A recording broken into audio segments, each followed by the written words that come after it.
3 తరగతుల విద్యార్థులతో మాట్లాడుతుంటే చాలా సమస్యలు నా దృష్టికి తీసుకొచ్చారు. ముఖ్యంగా ఆడపిల్లలు, మేము క్రికెట్ టీం ఉన్నాం, మేము 12 మంది, మాకు టైం ఇవ్వట్లేదు, మాకు ఆడుకోవడానికి సరిపోవట్లేదు, మాకు కెరీర్గా మాకు స్పోర్ట్స్గా మేము అభివృద్ధి చెందాలి క్రికెట్లో అంటే నెట్స్ బాయ్స్కి ఇస్తారు కానీ మాకు అమ్మాయిలకి ఇవ్వట్లేదు అనే దృష్టి ఉంది. ఆ దృష్టికి తీసుకొచ్చారు. అలాగే ఇవన్నీ కూడా మీరు కూర్చొని మాట్లాడితేనే తెలుస్తాయి. ఒక్కోసారి ఇంకొంతమంది విద్యార్థులు, కొంతమంది అధ్యాపకులు మమ్మల్ని కొన్ని సందర్భాల్లో మాకు పాఠాలు సరిగ్గా చెప్పట్లేదు, కొన్నిసార్లు చేసుకున్నారు, చేతిలో ఏది ఉంటే దాంతో కొడుతున్నారు. నేను వాళ్ళకి ఏం చెప్పానంటే, మొన్న ఈ మధ్యన రాయచోట్లో కూడా ఒక ఇన్సిడెంట్ జరిగింది.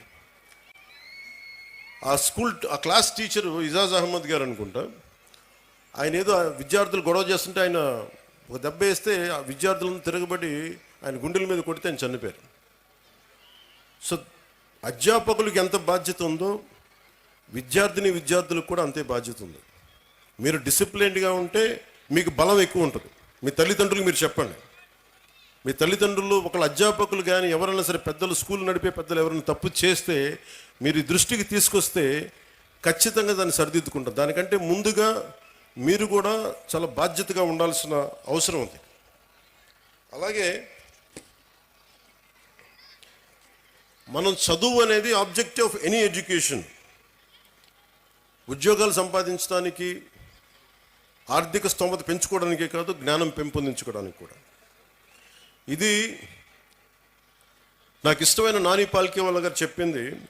ఇండియాని తిరిగి రీడిఫైన్ చేయాలి 21st సెంచరీకి అని చెప్పి 1985లో ఆయన మాట్లాడింది. ఒక 7 అంశాల మీద మాట్లాడారు. 1 national identity, 2 law and order, 3 family, 4 education, 5 constitutional integrity, 6 socialism, 7 socially responsible business అని. నేషనల్ ఐడెంటిటీ అనే పదానికి ఏంటంటే, మనందరం ఏదో కులంలో పుట్టాలి, ఏదో ఒక ప్రాంతంలో పుట్టాలి, కానీ మనందరం భారతీయులు అని మర్చిపోకూడదు. మన నేషనల్ ఐడెంటిటీ చాలా చాలా కీలకం. అలాగే లా అండ్ ఆర్డర్కి మనం సహకరించాలి.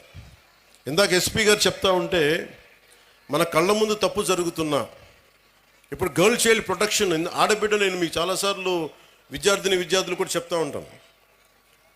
సుగాలి ప్రీతి అనే ఒక పాప, 14 ఏళ్ల బిడ్డ, స్కూల్కి వెళ్ళి, అమ్మ నేను స్కూల్కి వెళ్తున్నాను, తిరిగి వస్తానని చెప్పి వెళ్తే ఆ బిడ్డ ఇప్పుడు ఇంటికి రాలా, స్కూల్లో చనిపోయింది. ఫ్యాన్కి ఉరేసుకొని చనిపోయింది.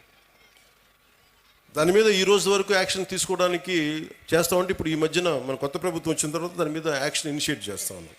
అంటే మీకు ఆడబిడ్డల భద్రత అంత కీలకం. అందుకని మాధవిరెడ్డి గారు చెప్పినట్టుగా ఇలాంటి సమస్యలు ఏదైనా ఉంటే ప్రతి స్కూల్లో కెమెరాస్ ఉండాలి. అలాంటి ప్రతిపాదన గౌరవ ముఖ్యమంత్రి గారు కూడా ఆలోచిస్తూ ఉన్నారు. అందుకని దాన్ని ఆడబిడ్డల భద్రత కోసమే కాకుండా ఎలాంటి సమస్యలు ఉన్నా కానీ ఉత్పన్నం కాకుండా ముందుగానే పట్టుకోవడానికి కెమెరాస్ ఉండాలి. సో దాన్ని కూడా మేము దృష్టిలో పెట్టుకుంటా ఉన్నాం.